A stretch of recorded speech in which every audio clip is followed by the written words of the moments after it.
বন্ধুরা, আজকে একটা নতুন গল্প নিয়ে আসলাম তোমাদের মাঝে। এটা সত্য এবং বাস্তব জীবনের ঘটনা। শেষ পর্যন্ত শোনার অনুরোধ রইল। শুনলে তোমার মধু চলে আসবে। দেরি না করে চলো শুরু করা যাক। তখন আমি কিশোর, বয়স 13 পার হয়নি হবে, ও সব কিছু না বুঝলেও হাতের কাজ ঠিকই বুঝতাম। আমার এখনও মনে আছে, আমি মহাখালী নিয়ে ওভারব্রিজের নিচে থেকে প্রথম বই কিনেছিলাম যখন ষষ্ঠ শ্রেণীতে পড়ি। 20 টাকা দিয়ে খুব কষ্ট করে বহুবার কিনতে গিয়েও ফিরে এসেছিলাম। তারপর যখন দেখলাম ফুটপাথের দোকানে ভিড় কম, তখন চুপি চুপি দোকানদারকে বলেছিলাম আমার একটা বই লাগবে। দোকানদার আমাকে ঝাড়ি দিতে পারে এই ভয়ে ছিলাম, কিন্তু না, দোকানি তার ব্যবসায়িক ভঙ্গিতে আমার দিকে তাকিয়ে একটা বই পেপারে মুড়িয়ে আমাকে বলল, 20 টাকা দাম। আমি কোনো মতে টাকা দিয়ে বই নিয়ে দৌড়।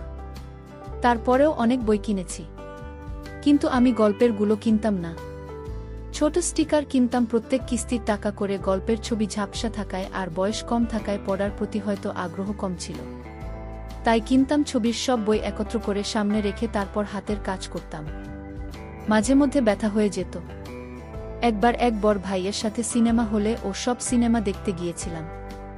বিচিত্রা সিনেমা হলে, ছবিটা আজও মনে আছে। পরে বহু খোঁজাখুঁজি করে ইউটিউব এর মাধ্যমে পেয়েছিলাম। ছবিটার নাম কি দালিয়ার কঠিন তো ব্রাশের ইতালিয়ান। এই ফিল্ম সেনা গন্ডির বিশালাকার একটি বয়স্ক লোককে হাত ধরে খাওয়াচ্ছে। এখনও মনে মনে ভাবলে মনে হয় যে আমার মুখে পুড়ে দিচ্ছে। শেরিনা গন্ডির অনেক মুভি নামিয়ে দেখছি, আর তার সিনেমা দেখতে আমার খুব ভালো লাগত। ডিসেম্বর মাস, শীতকাল। আমি তখন সপ্তম শ্রেণীর ফাইনাল পরীক্ষা দিলাম। নিয়মমাফিক দাদিকে দেখতে যেতে হবে। আবার সামনে কোরবানির ঈদ। আমার অতীত অভিজ্ঞতা থেকে শীতকালে বাড়ি যাওয়া মানে অসহ্য একটি বিষয়। তারপরেও আবার ধমকো মারথা পড়ার ভয়ে বাড়িতে যেতে হবে। প্রতি বছর ফাইনাল পরীক্ষা শেষ হলেও ঈদ করতে গ্রামের বাড়িতে যাওয়া হতো। প্রায় ঈদের 2 সপ্তাহ আগে বাবা আমাদের বাড়িতে দিয়ে আসতেন। 2 দিন থেকে আবার চলে যেতেন ঢাকায়, কারণ তার অফিস খোলা। আমার গ্রামের বাড়ি দিনাজপুর জেলার বিরামপুর গ্রাম যাওয়ার একমাত্র পথ। দীর্ঘ লঞ্চ যাত্রা। লঞ্চে যেতে আমার খুব ভয় করত, কারণ আমি সাঁতার জানি না। তাই আমার দাদি তখন বেঁচে ছিলেন, যদি উনার অবস্থা খুব ভালো ছিল না। যখন তখন উনার যায় অবস্থা। উনার সেবা যত্নের জন্য ফুফু ও ফুফাতো বোন ছিল। আমাদের গ্রামের বাড়ি থেকে ফুলের গ্রামের বাড়ি অনেক দূরে ছিল, তাই ফুফু ও বোনেরা পালাক্রমে তাদের সেবা করত। আমার ফুফাতো বোন ছিল 2 জন। তারা 2 ভাই ও 2 বোন। বড় বোনের নাম মুক্তা ও ছোট জনের নাম রিক্তা। দীর্ঘ লঞ্চ যাত্রায় কেবিনে বসে খুবই বিরক্ত লাগছিল। নদী থেকে প্রচণ্ড কনকনে বাতাস বইছিল, তাই কেবিনের বাইরে চলে এলাম, যেখানে সূর্যের আলো পড়ছিল। লঞ্চের বাহিরটা বেশ ভালোই লাগছিল। রোদ একটু শরীরটা গরম করে নিচ্ছি। একটু দূরে একজন 25-26 বছর বয়সী মহিলা তার ছোট বাচ্চাকে নিয়ে নৌকা দেখাচ্ছে, আর কি যেন বলছে। মাঝে মধ্যে পিচ্চিটা আর গাল ধরে টানে। আমি একটু কাছে যেতেই জিজ্ঞেস করলাম, তোমরা যাবা কোনো গ্রামে? আমি বললাম, বিরামপুর গ্রামে। মহিলা বলল, ও তাহলে তো অনেক দূর। আমরা যাব নবাবগঞ্জ, চিনো? আমি বললাম, জবিনা, আমি চিনি না। মহিলা বলল, এই তো পরের স্টেশন, প্রায় আশা করছি 30-40 মিনিট লাগবে। একটু পর আংটি টাইপ মহিলা নিচু হয়ে আবার বাবুর গাল ধরে টানাটানি করছে। এমন সময় আমি খেয়াল করলাম, উপর দিয়ে দেখা যাচ্ছে। আমার তো চক্ষু যাই অবস্থা। অনেকটা দেখেও না দেখার ভান করছি। এদিক ছোটে মিলা ও কেমন যেন হয়ে যাচ্ছে। তখন আমি ছোট ছিলাম বিধায় ভেতরে কিছু পড়া শুরু করিনি। এভাবে প্রায় 5 মিনিট কেটে গেল। একটু পর আংটি লঞ্চের বাথরুমে গেলেন। আমি যেখানে দাঁড়িয়েছিলাম, বাথরুমটা তার সামনেই। লঞ্চের শেষভাগে তেলের ড্রাম এর কাছেই উনি বাথরুমে যেয়ে দরজা লাগিয়ে দিলেন। কিন্তু হাই কপাল, দরজাও এমন তারের গুণা দিয়ে পেঁচানো লোক, ফলে দরজা লাগালেও অনেকটা দেখা যেত। আমি একটু ভালো করে খেয়াল করতেই ভেসে উঠল সেই চির আকাঙ্ক্ষার জিনিস, আর সেখান থেকে বাহির হচ্ছে অজস্র পানির ধারা। একটু পরন্ত বিকেলের রোদের আলো আমাকে এদিক দিয়ে অনেকটা উপকার করছে। বাস্তবে প্রথম দেখলাম এই কি জিনিস। এই বয়সে এখন মনে পড়ে সিটি। এমনটা দেখে আমার মনে হলো আঙ্কেল অনেক শক্তিশালী। একটু পরে নেমে পড়ল তার গন্তব্যস্থানে। নামার সময় তিনি আমার দিকে তাকিয়ে একটু হাসলেন। আমার মনে হয় তিনি ধরে ফেলেছেন। আমি তার সব দেখে ফেলেছি। তারপর প্রায় 2 ঘন্টা লঞ্চে বসে আমি তাকে কল্পনা করেছি। স্টেশনে আমার চাচাত ভাইরা হাজির ছিলেন। তারা আমাদের ব্যাগগুলো মাথায় নিয়ে গ্রামের দিকে রওনা হলেন। আমিও তাদের পিছু পিছু হাঁটা দিয়ে অবশেষে বাড়ি পৌঁছলাম। বাড়ি পুরো গমগম করছে। আমরা আসার খবর পেয়ে আমাকে এটা ওটা জিজ্ঞেস করছে। আমার তো কোনো দিকে মন নেই। কখন নিজেকে শান্ত করবই তাহলে আছি।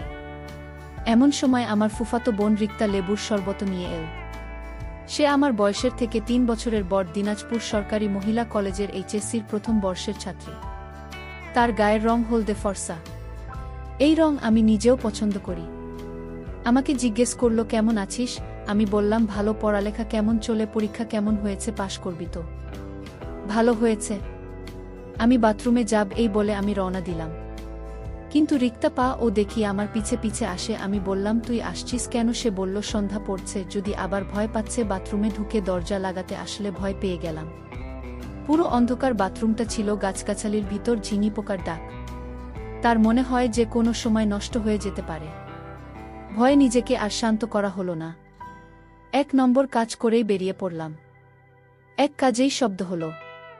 তাতে মনে হলো আসমান থেকে জমিনের ঝর্ণা পড়ার শব্দ। এত শব্দ হলো যে কয়দিন ধরে জমিয়ে রেখেছিস?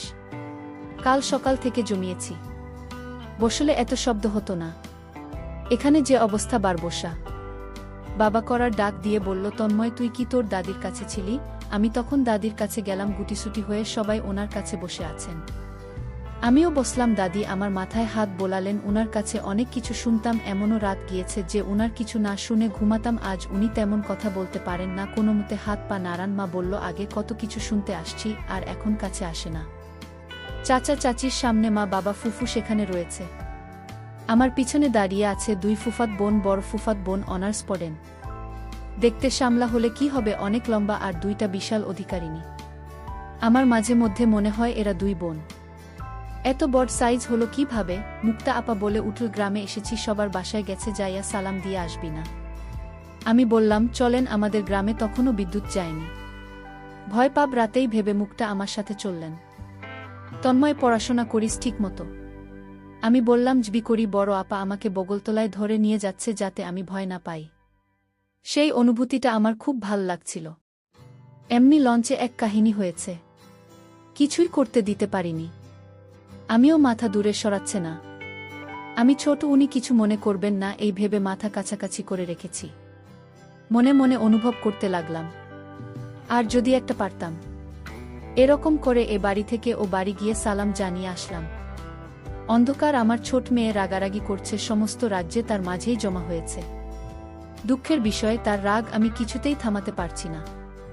জায়গার অভাবে। রাতে খাবারের পর ঘুমানোর পালা। আমাদের বাড়িতে 3টা রুম। একটিতে দাদি দখল করে আছেন। আপাতত ফুফু তার সাথে ঘুমাবেন। উনি আসতেন না। আমরা এসেছি বিদায় উনি এসেছেন।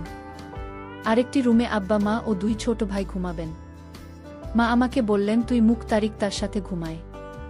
শীতের রাত, ভালো করে মাফলার দিয়ে কান জড়িয়ে নিবি আর লেপ মুড়ি দিয়ে ঘুমাবি। দিনের ঘরের চালের ফাঁক দিয়ে কনকনে বাতাস আসছে যে হাত পা জমে যাবে। এই জন্যেই আমি গ্রামে আসতে চাই না। রিক্তা জিজ্ঞেস করল, লুঙ্গি পারবি না? আমি বললাম, প্যান্ট পরে কি ঘুমোতে পারবি? গরম লাগবে না? না, লাগবে না। এমনি যে ঠান্ডা পড়েছে, তোর 1 নম্বর কাজ পেয়েছিস। না, রাতে ধরলে তো এই শীতের মধ্যে কে নিয়ে যাব? যা সেরে যায়, একলা যাইতে ভয় করে। তুই আয় সাথে, দাঁড়া, হারিকেন তা বাড়ানোই। সে আমার হাত ধরে হাতে হারিকেন নিয়ে গেল। কি রে তোরে না বললাম দাঁড়া, হিসেব না? প্যান্ট পরছি, বইতে সমস্যা হয়। একটু হেসে রিক্তা আমার কাছে হারিকেন রেখে প্রায় 5 গজ দূরে গিয়ে রিক্ত বসে পড়েছে। বাথরুম ঘর দূরে হওয়াতে ঘরের কাছেই ছিলাম। আমি বাঁকা চোখে দেখতে থাকলাম। আজকে আমার কি হয়েছে বুঝতে পারছি না। কপালে কি আজকে এসব জিনিস ছিল? মনে মনে ভাবতে লাগলাম, এরকম যদি প্রতিদিন হতো। তারপর সে থেকে উঠে আমাকে বলল, চল, হারিকেনটা হাতে নেই। লেপের নিচে আমরা 3 জন, আমি মাঝখানে শুয়ে আছি। আমার দুপাশে মুক্তা। অনেকটা আরাম লাগছে তাদের তাপে। আমি কল্পনা করেছি সেই আংটির কথা অন্ধকারে। ভয় কোনোভাবেই আমার ঘুম আসছে না। একবার এদিক হয়ে আর একবার ওদিক। একটু পর মাথায় একটা দুষ্টু বুদ্ধি এলো। আমার দুপাশে শুয়ে আছে 2 জন, এরা তো ঘুমিয়ে পড়েছে। আস্তে আস্তে ধরলে টের পাবে না, কিন্তু ধরব কাকে? মুক্তা আপাকে ধরলে মায়ের খাওয়া লাগতে পারে। আর রিক্তাকে তো আমি তুই তুই করে ডাকি, সুতরাং ওকে ধরা ভালো। মনে মনে বেশ ভয় হচ্ছিল, যদি টের পাই তাহলে কি হবে, তবুও মনের সাহস নিয়ে ধরলাম। প্রথমে ভেবেছিলাম রিক্তা ঘুমে, কিন্তু একটু পর বুঝতে পারলাম আসলে সে ঘুমে ছিল না, ঘুমের ভান করেছিল। রিক্তার সম্মতি পেয়ে আমারও অনেক আনন্দ হয়েছিল, কিন্তু অনেক ভয় হচ্ছিল মুক্তা আপা যদি বুঝতে পারে তাহলে আমাদের সমস্যা হবে। মুক্তা আমাকে সব কিছু বলে দিতে পারে। আসলে সুখের মুহূর্ত বেশিক্ষণ থাকে না, এক সময় কখন ঘুমিয়ে পড়েছি টের পাইনি।